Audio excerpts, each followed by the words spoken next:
Magazine.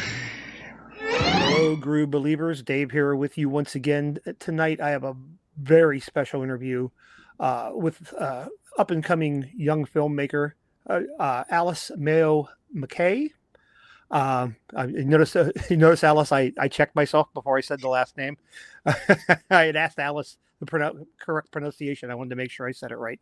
Um, Director of Carnage for Christmas, which is out now, came out on the 22nd of October from Dark Star Films.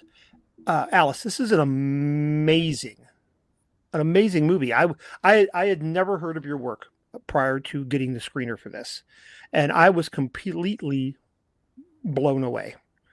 Such a fun movie. Where did you come up with this conception for this? Well, thank you so much, first of all.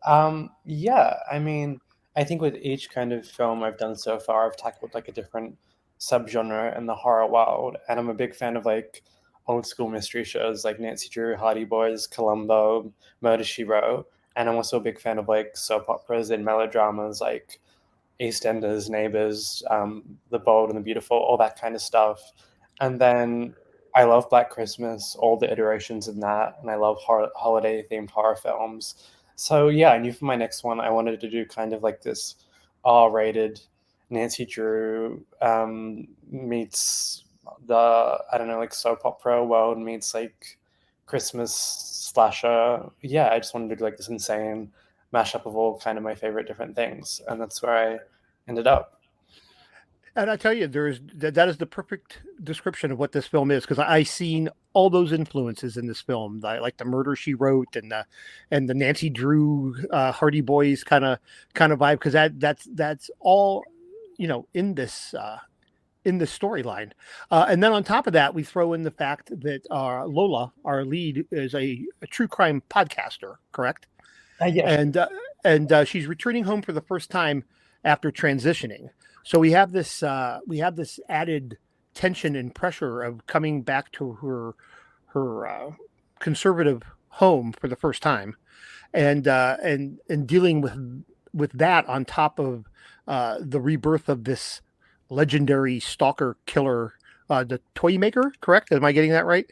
Yeah, that's correct. Yeah, and all these things just put together make for a viewing experience that is unlike any other that I've ever had.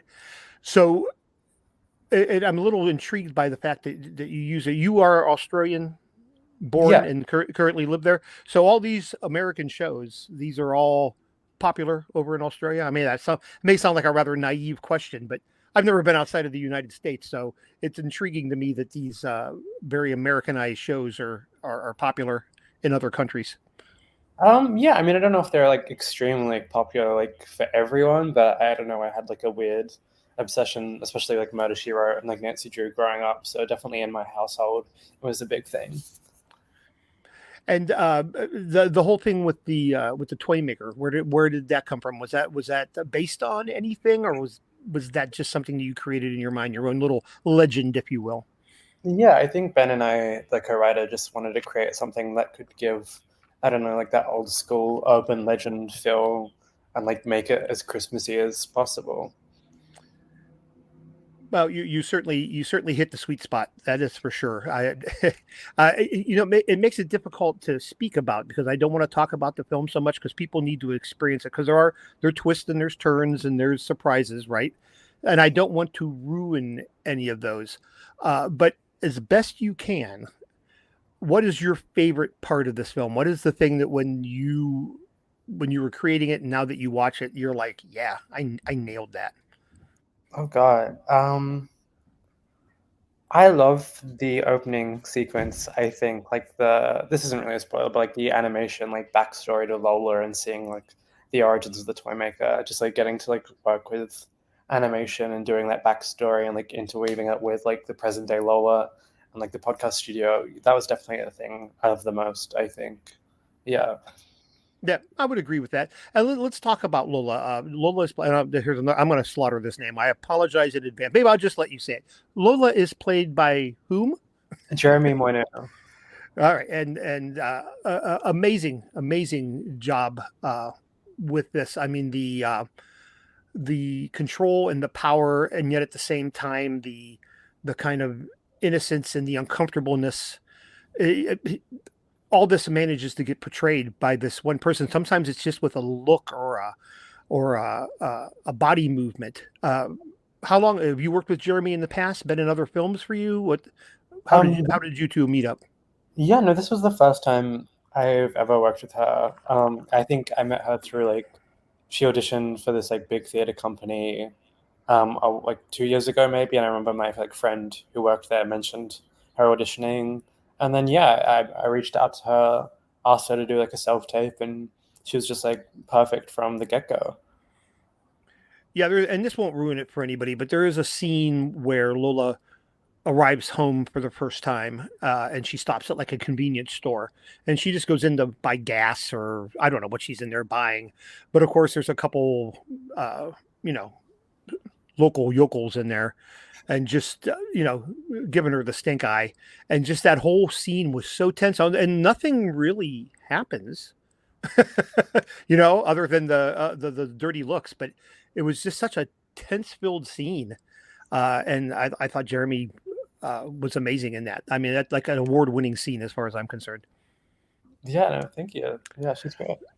The Now, as far as it being a queer or a trans film, all of your films, I know this you're 2021 at this That's point. right. Yeah. Yeah, and you've already managed to rack up an insane amount of films in such a short time, and as far as it being a gay or a trans film, uh, but as I was watching it, really none of that really came through to me. Do you make your films with an eye uh, towards that segment, or are you just making a film for fans of horror films? I think a little bit of both. Like in my head, I just like make the films that I want to make and tell the stories I want to tell, and I think they happen to, have a focus on like trans and like queer themes, but at the same time, I want them to be like accessible to the horror like fan base outside of it, and I think those two things just like blend naturally when I write and when I like make films. I get the old adage of write what you know or film what you know, right? I mean Yeah. that's how that works. So what's ahead in the future for Alice? Well, I think Carnage for Christmas. It feels to me like Carnage for Christmas is going to be kind of a breakout film for you. I think it's going to find an audience. Uh, so assuming that that's what happens, what's next for you? Do you see yourself ever moving out of Australia, filming elsewhere, or are you looking to just kind of do your own thing in your own place? I mean, look, I've definitely like worked on other films outside of Australia, so I'd love to like keep traveling and doing that. I have a new film I'm shooting in like 2 weeks, which I've got like some more money for, which is like the biggest budget I've worked with so far, and that's really exciting. So yeah, just kind of seeing where everything goes. What was your start? When did you know you were going to be a director? I mean, did you know from a very very young age that this is going to be my life? I'm going to write and direct films.